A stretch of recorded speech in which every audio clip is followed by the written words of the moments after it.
One of the things that I really like about the flipped model is the time that it gives us in class. So when we were first given the Mind Missions curriculum, it was hard for us to embrace it a little bit because I think we had this thinking that there wasn't time for it. Yeah, it's a great engineering project, it's great for them to do that, but we don't have time because we need them to learn about what's in each region, we need them to know the content. But if we're able to find a way for them to learn that at home, and it's 2.5 to 3 minutes a night, then we're able to make time for the hands-on activities that we know are meaningful to them.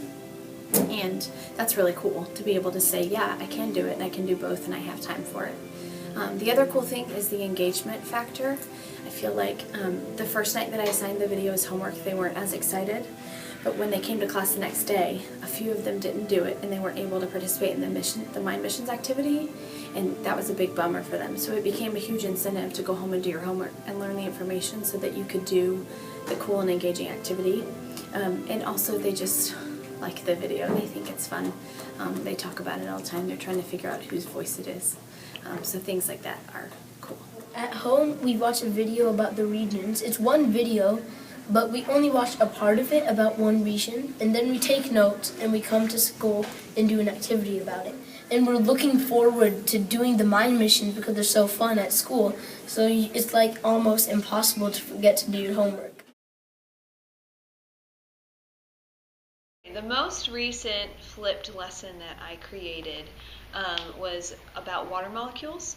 Water is a huge important thing that we learn in biology, and instead of creating my own video, which I have done in the past, I found a good flipped video, and my kids had to watch the video and take notes. And the next day in class we did a Willie the Water Strider lab where they had to basically find out why Willie's family was sinking into the water. And so taking what they learned from their flip video, all the properties of water, and applying it to our lab in class allowed them to be hands-on with the water properties. You shared it as much as you wanted to, and it was like, that's a solution now. But eventually what happened was, and why did you do that? Have you had like a time have you forgotten to mention one of the huge benefits of flipping that I found within the last year, this is my second year flipping, is that it's given me time to spend like face-to-face time with each student or with a group of students, whereas before I found myself standing at the board literally telling them what to write down on a piece of paper, and I wasn't interacting, I wasn't differentiating with my kids, and my students weren't getting the hands-on practice that we could have had I flipped prior to that. And so now we're getting 2 to 3 more times the practice of the content that we're learning because I flip. I'm Maddie, and I'm in Mrs. Hahn's biology class, and we used flipped learning in her class. So the last time we did it is we had a lesson on the properties of water, so we came home and we watched a video all about the properties of water that she sent us the link to and took notes. And then when we came to class, we did experiments and stations on it, but we already knew all the information, so it was a lot easier. Hi, my name is Donna Hawkins, and I teach 6th grade math and 7th grade GT math. This year, we've had students coming in from several districts and several different teachers, and I noticed a gap when we were doing operations with integers.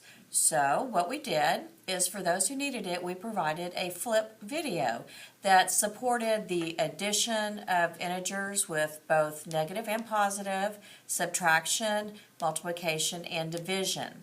And that was in order to enable the students to close that gap. And so I put it out there, and the next morning I asked if it was helpful, and the students' response was amazing. The next day we had a little bit of a rotation station, and that way they could go around and they could support what they had learned, adding, dividing, multiplying, and subtracting the integers. Hi, I'm in Miss Hawkins' 7th grade math class. I was doing an assignment, but I was having a bit of trouble with it. But Miss Hawkins later that day posted a helpful video, and I watched it. It was a great video.